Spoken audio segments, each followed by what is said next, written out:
New Saidabad मां ख़बर ॾींदा आहियो त आलमी सहाफ़त जे ॾियारे जे मौक़े ते Pakistan Union of Journalist Workers Matiari जे सदर अब्दुल गफूर अदा भाऊ जे सॾ ते मटियारी ज़िले जे मुख़्तलिफ़ शहरनि जीअं न्यू सईदाबाद में बि प्रेस क्लब अॻियां Mohammad Qasim Kambrani, Pakistan Union of Journalist Workers Matiari general secretary Mohammaduddin Baloch, Hussain Memon ऐं ॿियनि जी अॻुवाणी में योम सहाफ़त जे ॾियारे ते एहतजाज कंदे सख़्त नारेबाज़ी कई वई। एहतजाज खे ख़िताब कंदे अॻुवाणनि चयो त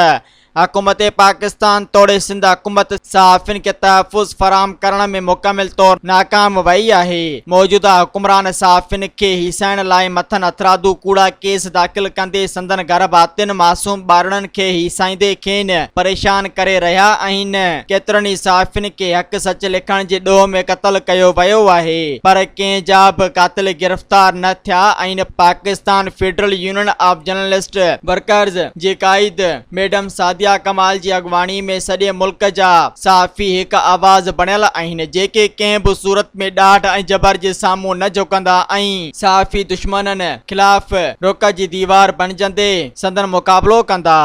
सब्सक्राइब कयो अवामी न्यूज़ HD खे ऐं ताज़ा तरीन ख़बरुनि लाइ ॾिसंदा रहो अवामी न्यूज़ HD।